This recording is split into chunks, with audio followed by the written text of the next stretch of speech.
আল্লাহ নবী টুকটুক করে বার হয়ে গেলেন। ও যুবকেরা, ও আমার মুরব্বি বাবারা, আল্লাহ নবী মদিনা শরীফের কবরস্থানের কাছে চলে গেলেন, জান্নাতুল বাকির কাছে চলে গেলেন। তখন কবরস্থান ছিল না, তখন কবরস্থান হলো না। আল্লাহ নবী চতুর্দিকে ঘুরে ঘুরে দেখে আল্লাহ নবীর বড়টা পছন্দ হয়ে গেল, আল্লাহ নবীর বড়টা মনে লেগে গেল। আল্লাহ নবী ফিরে গিয়ে ডাক দিয়ে দিলেন, ও বাবা উসমান রাদিয়াল্লাহু তাআলা আনহু, লাব্বাইক ইয়া রাসূলুল্লাহ। আল্লাহ নবীর সামনে চলে গেলেন, আল্লাহ নবীর কাছে দেখি দাঁড়িয়ে গেলেন। আল্লাহ নবী জানিয়ে দিলেন, আল্লাহ নবী সরিয়ে দিলেন, ও বাবা উসমান রাদিয়াল্লাহু তাআলা আনহু, আমি নবী ওই জায়গাটা দেখেছি বাবা, আমি নবী আমার বড়টা পছন্দ বাবা, আমি নবী আমার বড়টা মনে লেগেছে বাবা। ও বাবা উসমান, ওই জায়গাটা গিয়ে দেখো বাবা, হযরত উসমান ইবনে আফফান রাদিয়াল্লাহু তাআলা আনহু টুকটুক করে চলে গেলেন। চতুর্দিকে ঘুরে ঘুরে দেখেন, চতুর্দিকে ফিরে ফিরে দেখেন, আল্লাহ নবীর সামনে গেলেন না, আল্লাহ নবীর কাছে গেলেন না, জায়গাটার মালিকের কাছে গেলেন। জায়গাটার মালিকের কাছে গিয়ে ওই জায়গাটাকে কিনে নে আল্লাহ নবীর সামনে চলে গেলেন, আল্লাহ নবীর কাছে গিয়ে দাঁড়িয়ে গেলেন। আসসালামু আলাইকুম ইয়া রাসূলুল্লাহ হাবিবাল্লাহ। আল্লাহ নবী সালামের জবাবখানা দিলেন, ও বাবা উসমান রাদিয়াল্লাহু তাআলা আনহু, তুমি কি জায়গাটা দেখেছো বাবা? আমি নবী আমার বড়টা পছন্দ বাবা। ইয়া রাসূলুল্লাহ হাবিবাল্লাহ, ইয়া রাসূলুল্লাহ হাবিবাল্লাহ, আল্লাহ পাকে নবী আমি উসমান শুধু জায়গাটা দেখে নেই হুজুর, আমি উসমান জায়গাটাকে কিনে এনেছি। জনে বলুন সুবহান, আর একটু জনে বলুন সুবহান। হুজুর আমি জায়গাটা দেখে আসিনি, কিনে এনেছি। আল্লাহর রাসূল বলছেন কিনতে বলিনি, দেখতে বলেছি। হুজুর যেটা আপনার পছন্দ আমি উসমান না কিনে থাকতে পারি, হুজুর কিনেই এনেছি। পুরো মদিনা শরীফে জান্নাতুল বাকি কবরস্থান আল্লাহর নবীর কদমে হাদিয়া হয়ে গেল। জোরে বলুন না সুবহানাল্লাহ। এত মাকাম আল্লাহ ওনার আলা করেছে, এত ভালোবাসতেন আমাদের নবীকে, এত মোহাব্বত করতেন। সুলে হুদাইবিয়া কত হিজরিতে হয়েছিল বলে? সুলে হুদাইবিয়া 6ষ্ঠ হিজরি। আল্লাহর রাসূল নববী শরীফে সাহাবাদের হজ করতে গিয়ে বললেন, বাবা গতকাল রাতে স্বপ্নে দেখলাম আমি নবীজান আল্লাহ পাকের কাবাটা তওয়াফ করছি। জোরে বলবেন না। নবীদের স্বপ্ন হলো সত্যি, নবীদের স্বপ্ন ওটা হলো সত্যি। সাহাবারা বলে, হুজুর কতদিন কাবা শরীফ তওয়াফ করেন, যদি একটু যেতেন। আল্লাহ রাসূল হাও বলেন না, নাও বলেন না, কিন্তু সাহাবাদের মধ্যে খবরটা ছড়িয়ে গেল নবী পাক কাবা শরীফ তওয়াফ করতে যাবেন 6ষ্ঠ হিজরি। আল্লাহ রাসূলের দরবারে কম বেশি ১৫০০ সাহাবা হাজির হলেন, সব বেডিং পত্র বিধে। কি ব্যাপার? হুজুর আপনি কাবা শরীফ তওয়াফে যাবেন। কই আমি নবী দেখেছি। হুজুর চলে। সাহাবাদের অনুরোধে আল্লাহ রাসূল 6ষ্ঠ হিজরিতে বার হলেন। আল্লাহ রাসূল প্রথমে গিয়েছিলেন যুলহুলাইফা। মদিনা শরীফের মিকাতের নাম হলো যুলহুলাইফা। এখন আল্লাহ পাকের লক্ষ লক্ষ বান্দা বান্দিরা সব আরাফার ময়দান থেকে যাচ্ছে মুজদালিফা। সুবহানাল্লাহ বললেন না? আর কি জোরে বলা গেল না? আল্লাহ আমাদেরও যাওয়ার তৌফিক দান করে, বলুন আমিন। জোরে বলেন আল্লাহুম্মা আমিন।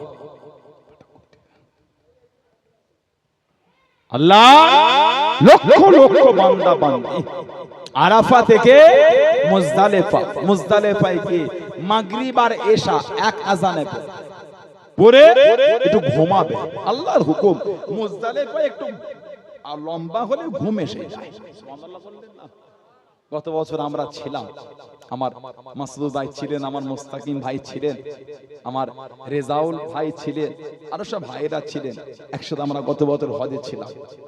আমাদের সব মনে পড়ে যাচ্ছে, চোখের পানিতে কাটছে আমাদের। এমন মজার জায়গা যে একবার গিয়েছে মরণের আগ পর্যন্ত ভুলতে পারবে না। সুবহানাল্লাহ বললেন না? যখনই কেউ যাবে উমরা বা হজে মনটাই চাইবে আল্লাহ আবার যে আমি কবে যাই।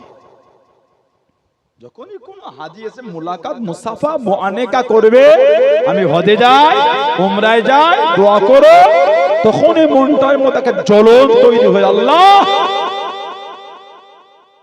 আবার যে আমাকে কবে নিয়ে যান আল্লাহ। আল্লাহ সকলকে যাওয়ার তৌফিক দান করে, বলুন আমিন।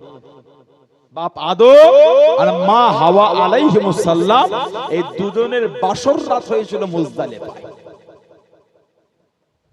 বাপ আদম আর মা হাওয়া আলাইহিমুস সালাম দুজনের মুলাকাত হচ্ছে আরাফা।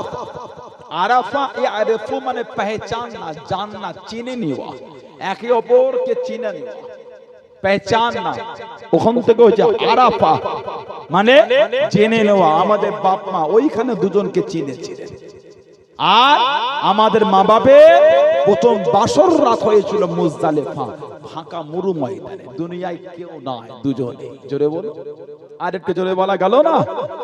এই মুজদালিফায় গিয়ে আমাদের শুতে হবে একটু, ফজরের আজান হলে আবার উঠে ফজরের নামাজটা পড়ে একটু ফর্সা মতন হবে, ওখান থেকে যেতে হবে মিনা। মিনায় গিয়ে তাবুতে ব্যাগপত্র রেখে ওইখান থেকে বার হয়ে যেতে হবে জামরা, শয়তানকে পাথর মারতে। শয়তানকে পাথর মেরে, পাথর নিক্ষেপ করে ওখান থেকে যেতে হবে আপনাকে কুরবানি। কুরবানি হলে আপনি হালাক নাড়া হয়ে গেলে গোসল করে ইহরাম ছেড়ে দিয়ে এবার এমনি ড্রেস পরে যদি পারেন প্রথম দিন 10 তারিখে 10ই জিলহজ যদি পারেন তওয়াফে জিয়ারত করলেন, যদি না হয় দ্বিতীয় দিন করলে, না হয় তৃতীয় দিন করলেন, 11ই জিলহজ বা 12ই জিলহজ করলেন।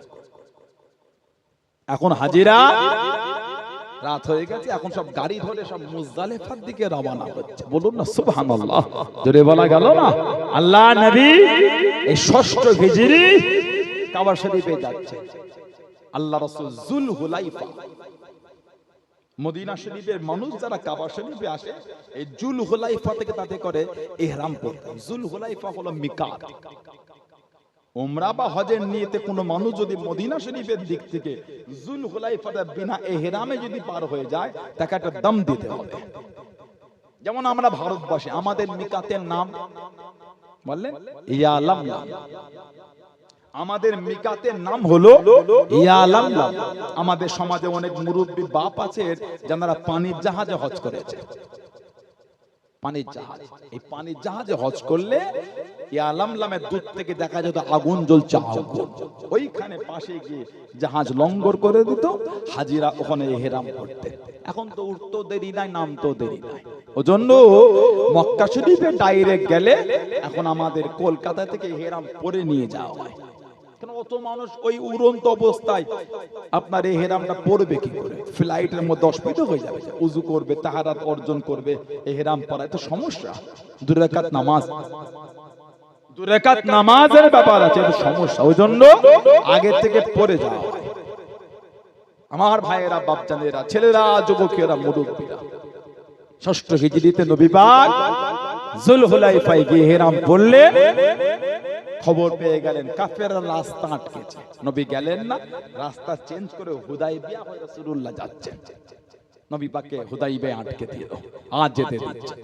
সুলে হুদাইবিয়া, হুদাইবিয়া সন্ধি হয়েছিল, হুদাইবিয়া চুক্তি। আল্লাহর নবী, আল্লাহ রাসূলের সাহাবী হযরতে উসমান ইবনে আফফান, হযরতে উসমান ইবনে আফফান রাদিয়াল্লাহু আনহু ওনাকে পাঠিয়ে দিলেন মক্কা শরীফে পরিবেশটা একটু দেখতে। পরিবেশ আল্লাহ রাসূলের জামাতা চলে গেলেন।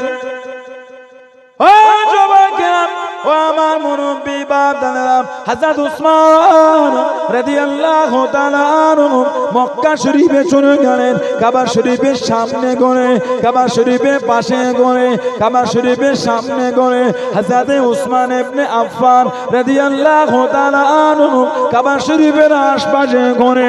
কাফেররা জানিয়ে দিল, কাফেররা শুনিয়ে দিল, ও হযরত উসমান রাদিয়াল্লাহু তাআলা আনহু এসেই যখন পড়েছ, ওই যে কাবা শরীফ দেখা যায়, ওই যে কাবা শরীফ দেখা যায়, ও হযরত উসমান রাদিয়াল্লাহু তাআলা আনহু কাবা শরীফটা তওয়াফ করে নাও। কতদিন কাবা শরীফ তওয়াফ করো না, কতদিন কাবা শরীফ জিয়ারত করো না, একবার কাবা শরীফ তওয়াফ করে নাও। হযরত উসমান রাদিয়াল্লাহু তাআলা আনহু হুজুর আমার জানিয়ে দিলেন, হুজুর আমার শুনিয়ে দিলেন, আমি উসমান কাবা শরীফ তওয়াফ করব না, আমি উসমান ওই তওয়াফ করব যেই তওয়াফের সামনে আল্লাহ নবী হেঁটে হেঁটে তওয়াফ করবেন। জোরে বলুন সুবহান, আর একটু জোরে বলুন সুবহান।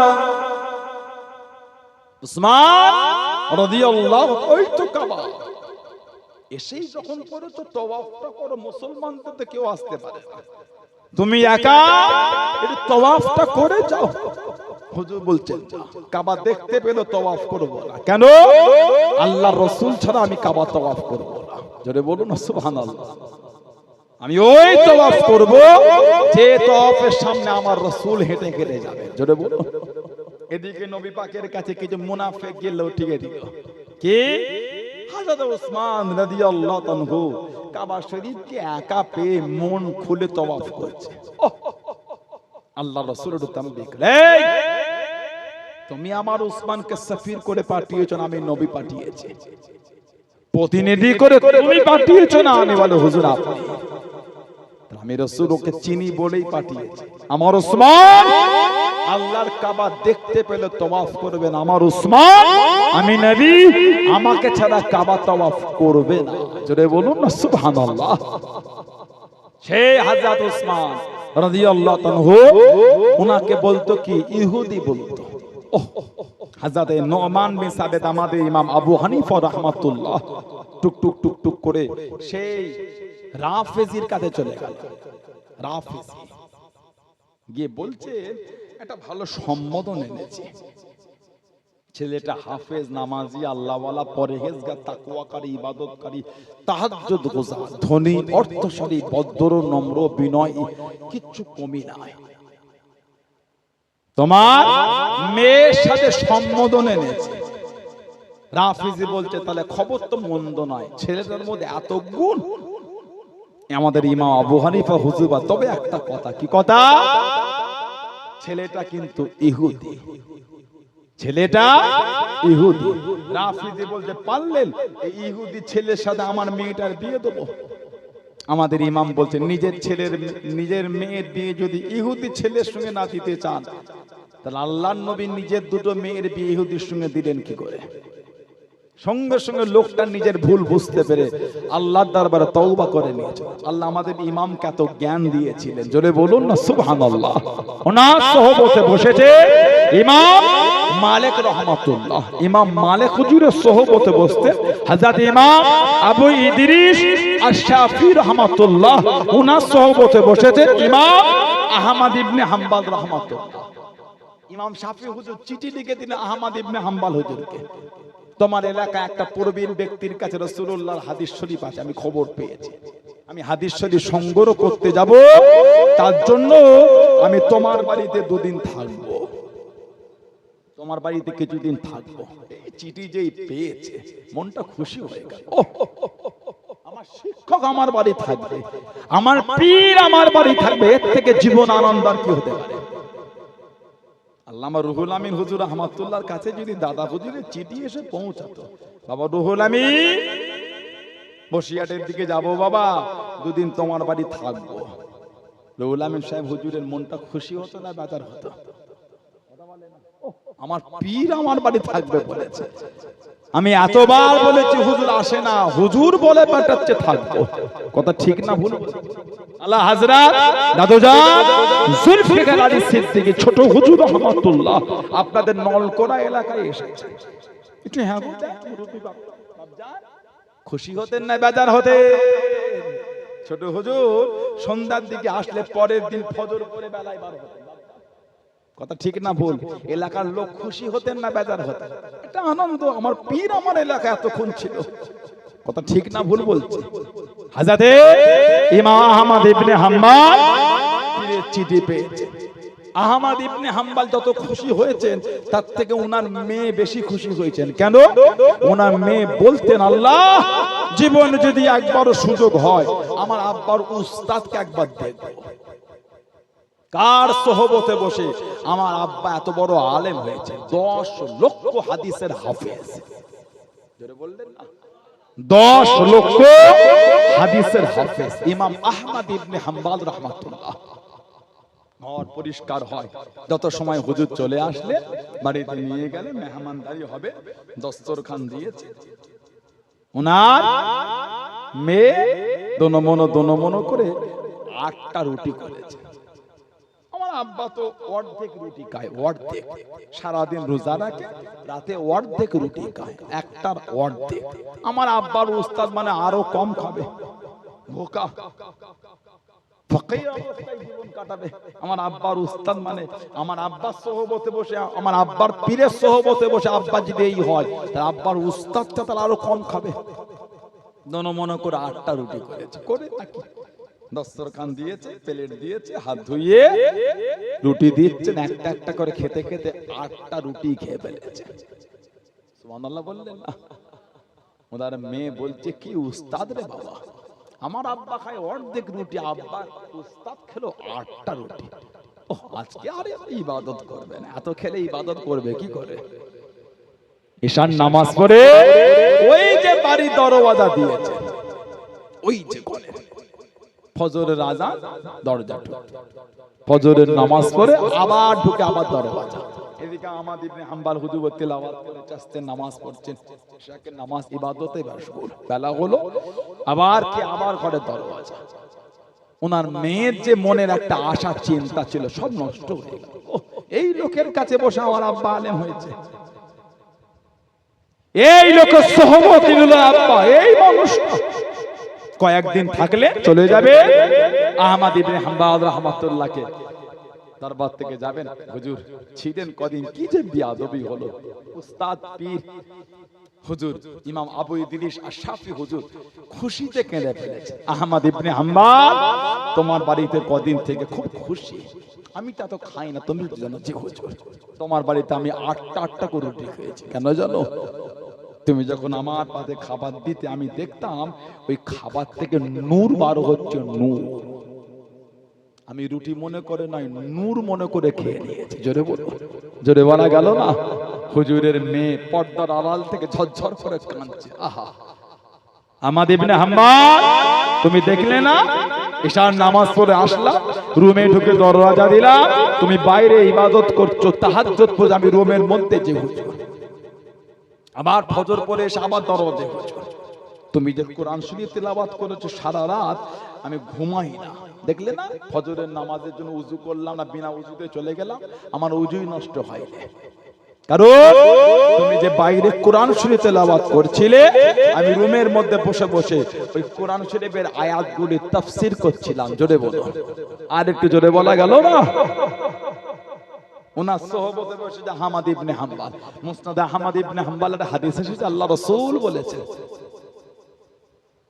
একটা দল, একটা জামাত তারা একত্রিত হয়ে বসলো, কিন্তু আমি নবী আমার উপর দরুদ শরীফ পড়লো না, তাদের আফসোস করতে হবে। তারা যদি আল্লাহর জান্নাতেও যায়, তাদের জান্নাতে গিয়েও দরুদ শরীফের ফজিলত দেখে আফসোস করতে হবে। সেই নবীর ভালোবাসা, সেই নবীর মহব্বতে এসেছেন, মনটা ভালো করে। কে মানো না মানো বলতে পারবো না, আমি মানি। এই ঈমান তৈরি করে যারা মেনেছে, যারা মেনে চলেছে, তাদের থেকে শিক্ষা মানার মতন মানা মেনেছেন কে? আমার রাসূলের সাহাবী ছিলেন, আল্লাহর রাসূলের সাহাবী হযরতে তালহা ইবনে উবাইদুল্লাহ, হযরতে তালহা ইবনে উবাইদুল্লাহ, হযরতে আবু তালহা রাদিয়াল্লাহু তাআলা আনহু। জোরে বলবেন না? আর একটু জোরে বলা গেল না? হুজুর মক্কা শরীফে একটা বড় ব্যবসায়ী ছিলেন, মক্কা শরীফে বড় ব্যবসায়ী। হুজুর আমার ব্যবসার জন্য বার হয়ে গেলেন। ও যুবকেরা, ও আমার মুরব্বি বাপ জানেরা, মায়েরা, বোনেরা, মহিলা হুজুর আমার ব্যবসার জন্য বার হয়ে গেলেন। হযরত আবু তালহা রাদিয়াল্লাহু তাআলা আনহু কিনা বেচায় ব্যস্ত হলেন, কিনা বেচায় ডুবে গেলেন। হঠাৎ করে কানেতে আওয়াজ এসে গেল, ও ব্যবসায়ীরা, তোমাদের মধ্যে কি মক্কা শরীফের মানুষ কেউ আছো? কাবা শরীফের অধিবাসী কেউ আছো? হুজুর আমার দাঁড়িয়ে গেলেন, আমি হলাম মক্কা শরীফের মানুষ, কাবা শরীফের অধিবাসী। উনি জিজ্ঞাসাখানা করলেন, ও বাবা যুবক, তুমি কি বলতে পারো? তোমাদের মক্কা শরীফে, তোমাদের কাবা শরীফে আমাদের আবির্ভাবটা কি ঘটেছে বাবা? আমাদের প্রকাশটা কি ঘটেছে বাবা? উনি জিজ্ঞাসাখানা করলেন, এই আহমদটা আবারকে? আমি তাকে চিনি না, আমি তাকে জানি না। উনি জানিয়ে দিলেন, উনি হলেন আখিরি নবী, শেষ নবী হযরত আহমদ সাল্লাল্লাহু আলাইহি ওয়াসাল্লাম। এই মাসেতে জাহির হবার কথা, এই মাসেতে প্রকাশ হবার কথা। ও বাবা যুবক, ওনার কাছে পৌঁছাতে জানো, অন্যদের থেকে পিছিয়ে তুমি না পড়ো, অন্যদের থেকে দূরে তুমি না চলে যাও। হযরত আবু তালহা রাদিয়াল্লাহু তাআলা আনহু কাউকে কিছু বললেন না, কিনা বেচা বন্ধ করে দিয়ে, কিনা বেচা বন্ধ করে দিয়ে টুকটুক করে ঘোড়া পিঠে চলে গেলেন, বাড়ির দিকে রওনা হয়ে গেলেন। বাড়িতে পৌঁছে গেলেন, বাড়িতে জিজ্ঞাসাখানা করলেন, আমি চলে যাবার পরে মক্কা শরীফে নতুন কিছু কি ঘটেছে, নতুন কিছু কি হয়েছে বাড়িতে জানিয়ে দিলেন। আব্দুল্লাহ বেটা মুহাম্মদ সাল্লাল্লাহু আলাইহি ওয়াসাল্লাম নিজেকে নবী বলে দাবি করেন। ইতিমধ্যে হযরত আবু বকর সিদ্দিক রাদিয়াল্লাহু তাআলা আনহু মুসলমান হয়ে গিয়েছেন। জনে বলুন সুবহান, আর একটু জনে বলুন সুবহান। আব্দুল্লাহ বেটা মুহাম্মদ সাল্লাল্লাহু আলাইহি ওয়াসাল্লাম নিজেকে নবী বলে দাবি করছেন। আমাদের নবীর একটা নাম হলো আহমদ সাল্লাল্লাহু আলাইহি ওয়াসাল্লাম। বলুন না সুবহানাল্লাহ। ঈসা আলাইহিস সালাম আমার নবী পাকের আসার কম বেশি 500 বছর আগে সাক্ষী দিয়ে দিয়েছে, আমার পরে নবী হবে ইসমহু আহমদ সাল্লাল্লাহু আলাইহি ওয়াসাল্লাম। বলুন না সুবহানাল্লাহ। উনি কাউকে কিছু বললেন, টুক টুক টুক টুক করে আবু বকর সিদ্দিক রাদিয়াল্লাহু তাআলার কাছে চলে গেলেন। ওনার মুসলমান হওয়ার কথাটা শুনলেন আর নিজের সাথে ঘটে যাওয়া ওটাও বললেন। অনেকক্ষণ পরে সিদ্দিক আকবর রাদিয়াল্লাহু আনহু ওনাকে সাথে করে নিয়ে আল্লাহর রাসূলের সামনে চলে গেলেন। বলুন না সুবহানাল্লাহ। অনেক নবী পাকের সোহবতে বসে আলোচনা করে আল্লাহ নবী নূরের হাতটা ধরে ঈমানের কালিমা পড়ে মুসলমান হয়ে গেলেন। জোরে বলুন না সুবহানাল্লাহ। 4 নম্বরে মুসলমান ছিলেন হযরতে তালহা ইবনে উবাইদুল্লাহ। হযরতে আবু তালহা রাদিয়াল্লাহু আনহু 4 নম্বরে মুসলমান। আবু বকর সিদ্দিক রাদিয়াল্লাহু আনহু হুজুরের জামাই ছিলেন। জামাই সিদ্দিক আকবরের মেয়ে ছিল 3টে। একটা মেয়ে আমাদের মা সাইয়্যিদা তাহিরা তাইয়্যিবা আয়েশা রাদিয়াল্লাহু তাআলা আনহা। জোরে বললেন না। আর একটা মেয়ে হযরতে আসমা রাদিয়াল্লাহু তাআলা আনহা, যার একটা লাকাব ছিল জাতুন নিকাতাইন, 2 ফিতের মালকিন। হযরতে আসমা রাদিয়াল্লাহু তাআলা, আল্লাহ রাসূল যেদিন আবু বকর সিদ্দিকের বাড়িতে আওয়াজ দিলেন, দরজা খুলে গেল, নবী পাককে সালাম দিয়ে ভিতরে দিলেন। নবী জিজ্ঞাসা করেন, কি ব্যাপার, ঘুমান নাই? হুজুর আপনার ইন্তজার, আমি একা না, আমার সাথে আমার আসমাও আপনার জন্য জেগে থাকে। বলুন না সুবহানাল্লাহ।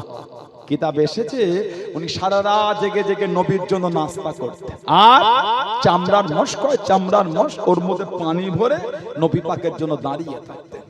যে রাতে নবী গেলেন, নবীর নাস্তা চামড়ার মশকের মধ্যে পানি, বাঁধবেন কি দিয়ে দড়ি খুঁজে পাচ্ছেন। কিতাব এসেছে যে জামাটা পরনে ছিল, ওই জামার কোমরে একটা ফিতে ছিল, ফিতে, ওই ফিতেটাকে খুলে টান দিয়ে ছিঁড়ে 2টো ভাগ করে, এক ভাগ দিয়ে নবীর নাস্তা বাঁধলেন, আর এক ভাগ দিয়ে নবী পাকের জন্য যে চামড়ার মশকে পানি, ওই চামড়ার মশকের মুখ বাঁধলেন। সেদিন থেকে ওনার লাকাব হয়ে গেল জাতুন নিকাতাইন, 2 ফিতের মালকিন। বলুন না সুবহানাল্লাহ। হযরতে আসমা বিনত আবু বকর রাদিয়াল্লাহু তাআলা। ওনার স্বামীর নাম হযরতে জুবায়ের। আল্লাহকে ছেড়ে দিয়েছিল, নাম রেখেছে হযরত আব্দুল্লাহ। নামটা আমার নবী দিয়েছিলেন, বলুন না সুবহানাল্লাহ।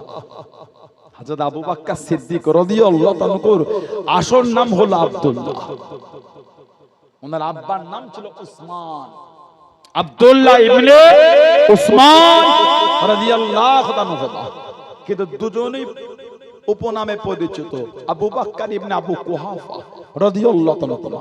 আবু বকর সিদ্দিক হুজুরের নাম হলো আব্দুল্লাহ, ওনার আব্বার নাম হলো উসমান, হযরতে উসমান।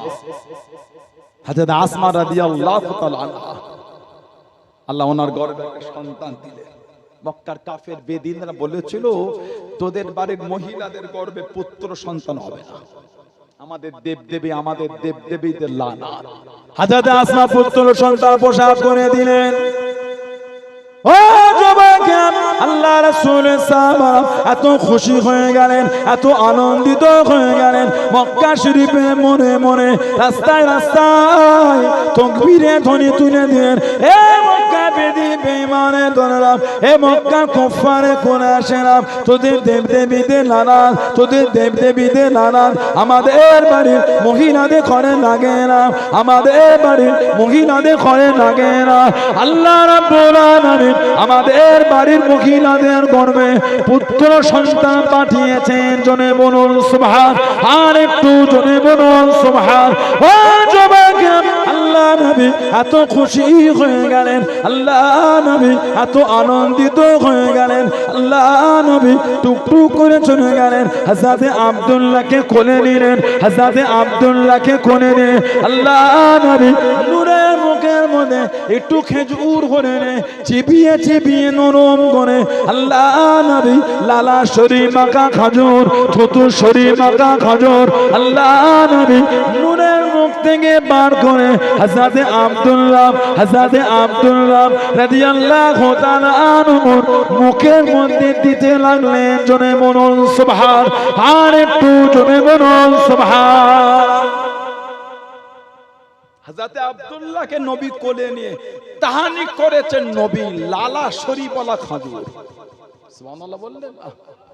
শুক্রবারে আমাদের গ্রামের মসজিদের সিঁড়ির কাছে বাচ্চা ছেলেগুলিকে মেয়েগুলিকে সুন্দর করে সাজিয়ে একটা বাটিতে মিষ্টি হোক, খাজুর হোক, চিনি হোক, মধু হোক, সন্দেশ হোক, ক্ষীর হোক, পায়েস হোক নিয়ে দাঁড়ায়। ইমাম সাহেব বার হয়ে বাচ্চাটাকে ফু দিয়ে দাম করে বিসমিল্লাহ বলে ক্ষীর বা পায়েস বা মিষ্টি জাতীয় কিছু নিয়ে বাচ্চাটার ঠোঁটে আর জিভে একটু লাগিয়ে দেয়। ওটা কি? তাহানি। তাহানি করাটা হলো সুন্নাত। জোরে বলো, আকিকা দেওয়া সুন্নাত। আল্লাহ রাসূল বলেছে 7 দিন, না হলে 14 দিন, না হলে 21 দিন। 7 দিন, না হলে 14 দিন, না হলে 21 দিন। এই 3 দিনের মধ্যে কোনো একদিন বাচ্চার পক্ষ থেকে আকিকা দিয়ে দেন। ছেলে হলে 2টো খাসি, মেয়ে হলে 1টা খাসি। তা বলে এই নয় এই 3টে দিন পার হয়ে গেল আর দেওয়া যাবে না, এরকম না। তবে এই 3 দিনের মধ্যে কোনো একটা দিন দেওয়াটা হলো উত্তম। বলুন সুবহানাল্লাহ। আল্লাহ রাসূল বলেছে, হয় 7 দিনে দাও, না হলে 14 দিনে দাও, না হলে 21 দিনে দাও। এই 3 দিন না হয়ে ওঠে যে কোনো একটা দিন দিয়ে দেয়। তবে এই 3 দিনের মধ্যে কোনো একটা দিনকে বেছে নেওয়া, ওটা হলো উম্মতের জন্য উত্তম। কেন আল্লাহর রাসূল বলেছেন। বলুন সুবহানাল্লাহ। জোরে বলেন না সুবহানাল্লাহ। দুঃখ লাগে, কষ্ট লাগে, বুড়ো হয়ে গেছে আকিকাই হয় না। কত মাসলা আলেম উলামারা যারা এখানে আছে, মাদ্রাসাটা একটা, অনেক উলামা হযরতরা আছেন, জিজ্ঞাসা করে এই কুরবানির সময় কত মাসলা খালি ফোনে জিজ্ঞাসা হয়, হুজুর ওই আব্বা আকিকা করা হয়নি, আকিকাটা এই কুরবানির গরুতে হবে। কে বলছে? বাপ ছেলের জন্য বলছে না, ছেলে বাপের জন্য বলছে। কথা বলে না, এটা আমার দিকে তাকান। অসুবিধা হয়ে আপনাদের? আমার আলোচনায় বিরক্ত বোধ করছেন আপনারা? কষ্ট লাগে, এগুলো দুঃখ লাগে। হবে না আমি বলছি না। চুলদারি সাদা হয়ে গেল, এখন আকিকাও হলো না। দেখবে সমাজে বিয়ের খানা হয়, বিয়ে বর্তমান বিয়ে যতই কম খরচা হোক ৩-৪ লাখের নিচে হয় না। ঠিক বলছে না ভুল বলছে? ওই রাত্রিরে গিয়ে এই বাড়ির ৫ জন ও বাড়ির ৫ জন উঠিয়ে আনলে তাতেও ১০,০০০ খরচা হয়ে যায়, তাও হবে না। ২-৩ হাজারে মিষ্টি তো কিনতে হয়। একটা সোনার আংটি মেয়েটাকে দেবে না, ছেলে দেওয়ার জন্য মেয়ের বাবা একটা হাতের ঘড়ি কিনলো ২,০০০ টাকা দিয়ে, ৫,০০০ কি ১০,০০০। এখন ১০,০০০ টাকা ওই লুকিয়ে লুকিয়ে দুই বাড়ির গার্জেনরা মিলে বিয়ে পড়ালো, ১০,০০০ টাকা তো হবে না। ঠিক বলছে না ভুল বলছে? আর গাড়ি ভাড়া করলে তো ৩,০০০ নিয়ে নেয়। একটু হ্যাঁ বলতে ৪০ বছর ঘর সংসার বলে এখনো দিন মোহর মেটে। এই দুঃখের কথাটা কাকে বলবেন আপনি বলেন? টান টান হয়ে শুয়ে আছে সাদা কাপড় পরে, এলাকার ইমাম হাফেজ কারি মৌলভী সাহেব হুজুর মোরল ওই খাটের কাছে দাঁড়িয়ে মাইয়াতের ছেলেটাকে বলে তোর মাটাকে পর্দার আড়ালটায় ডাক, ডেকে ইমামকে বলে দাও তোমার মাকে বলো তোমার আব্বাকে যেন দেন মোহরটা মাফ করে দেয়। এগুলো মানে নলকরা গ্রামে হয় না। এটা আমার দিকে তাকা, একটু হ্যাঁ দেন। একটা গরু করে বিয়ে বাড়ি খানা করতে পারলেন, সেই টাকাটা বাকি হলো না। ৫০,০০০ ১ লাখের খরচা করে প্যান্ডেল করলেন, সেই টাকাটা বাকি হলো না। ১০,০০০ ১৫,০০০ বাবুর্চিকে দিতে পারলেন, ওই টাকাটা বাকি হলো না। ২০-৩০ হাজারের লাইটিং করলেন, ওই টাকা বাকি হলো না। বরের গাড়ি এত সুন্দর করে সাজালে, ওই টাকাটা বাকি না। যেটার জন্য এত কিছু বিবির দেন মোহরটাই বাকি। ১ বছর ২ বছর নয়, ৪০ বছর ঘর সংসার এখনো বাকি। কথাটা ঠিক বলছে না ভুল বলছে? নাউজুবিল্লাহ বলে। কোন স্বামীর যদি চিন্তা হয় বিবির দেন মোহর দেবো না, ওই স্বামীটার জন্য ওনার বিবিটা আল্লাহর শরিয়াতে হারাম। কোন স্বামীর যদি ভাবনা হয় বউয়ের দেন মোহর দেবো না, আল্লাহর শরিয়াতে ওই মেয়েটাই ছেলেটার জন্য হারাম। সম্পর্ক করলে জেনা হবে। উলামা হাজরাতরা আছেন, ফতোয়া নিয়ে না, ভুল বলছি কি ঠিক বলছি, নিয়ে না ফতোয়া। লা হাওলা ওয়ালা কুওয়াতা ইল্লা বিল্লাহ। এখন আমাদের গ্রামে দেন মোহর বাঁধলে বলে ২,০০০ টাকা বাঁধ না। নাউজুবিল্লাহ বলে।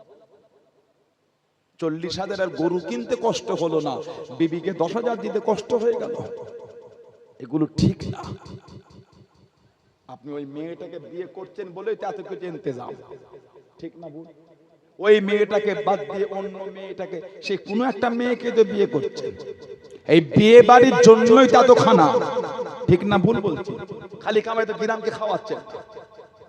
শরীয়তের বিধান ইজাব কবুলের মধ্য সাক্ষী সাপেক্ষে একটা ছেলে আর একটা মেয়ের মধ্যে সম্পর্ক আবদ্ধ হচ্ছে, নেকাহ নির্জন মাস, সেজন্যই তো এত আনন্দ। মেয়েটাকে বিয়ে করছেন বলে ২ লাখ খরচা করে খানা করে লোককে খাওয়াতে পারলেন, আর নিজের বিবিটাকে ১০,০০০ দিতে গেলে কৃপণতা, বলতে ২,০০০ টাকা দেন মোহর করো।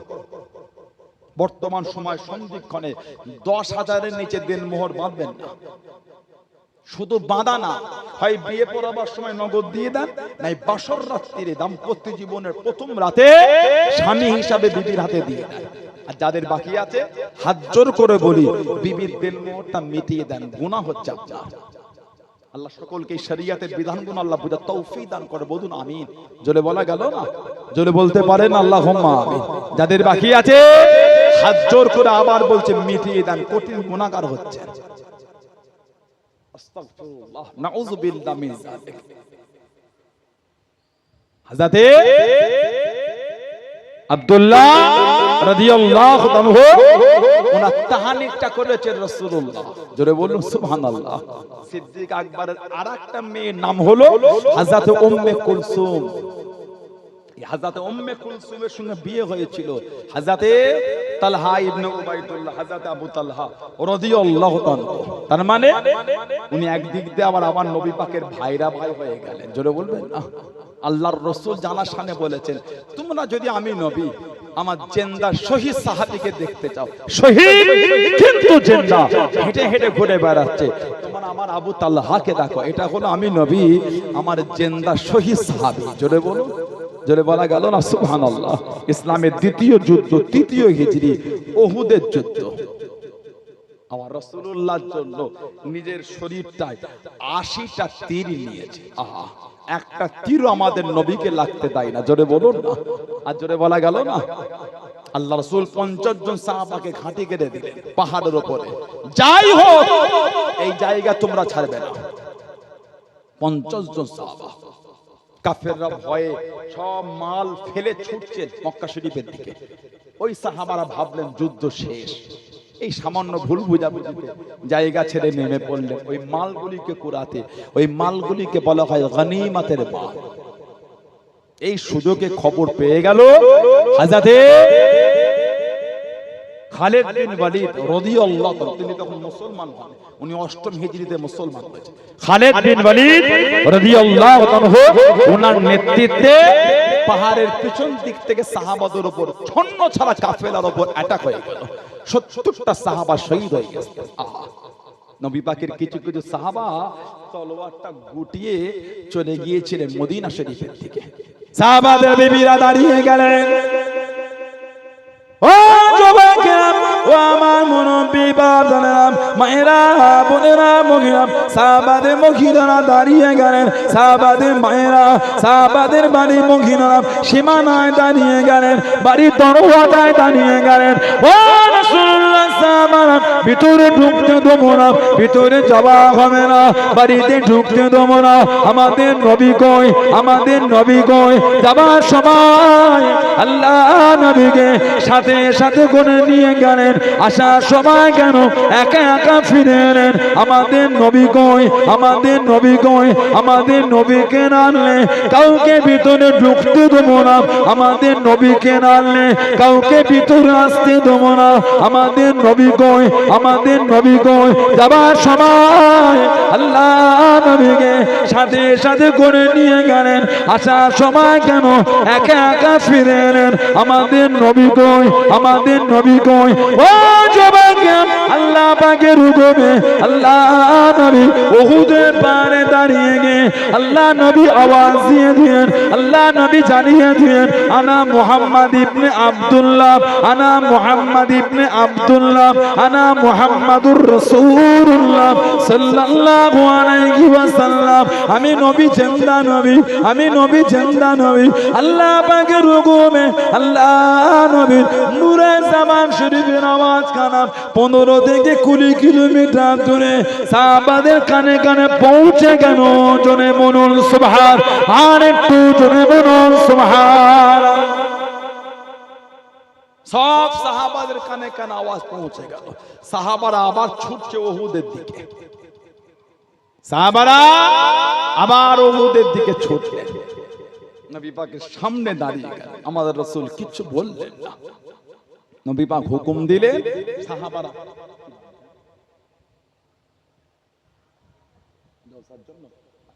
সাহাবারা আল্লাহর নবী বললেন, তোমরা কিছুক্ষণ রেস্ট নিয়ে নাও। সাহাবারা অল্প কিছুক্ষণ ঘুমালেন। আল্লাহ পাকের হুকুম, সাহাবাদের শরীরে আল্লাহ পাক একটা ক্ষমতা দিয়েছিলেন। জোরে বলুন না সুবহানাল্লাহ। এই যে সাহাবারা চলে গিয়েছিলেন, নবী পাকের কাছে ছিল মাত্র 12 জন সাহাবা।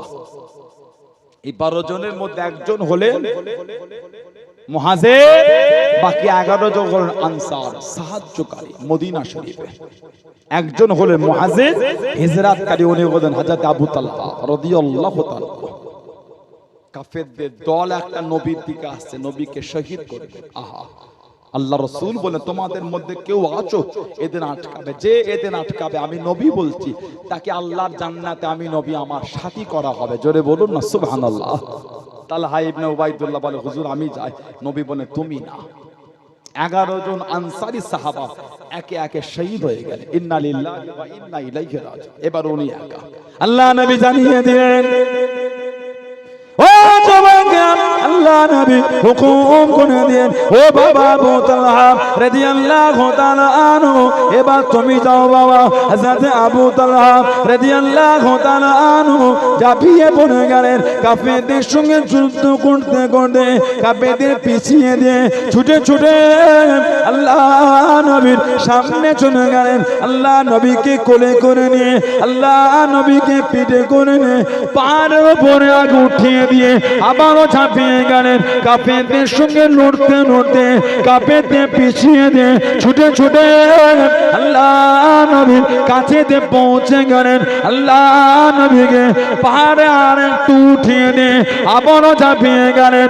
ও যুবক হযরত আবু তালহা রাদিয়াল্লাহু তাআলা আনহু আর লড়তে পারেন না, জমিনে লুটিয়ে গেলেন, জমিনে লুটিয়ে পড়ে গেলেন। হযরত আবু বকর সিদ্দিক রাদিয়াল্লাহু তাআলা আনহু আল্লাহ নবীর সামনে চলে গেলেন, আল্লাহ নবীর কাছে দেখি দাঁড়িয়ে গেলেন। আসসালামু আলাইকুম ইয়া রাসূলুল্লাহ, হাবিবাল্লাহ।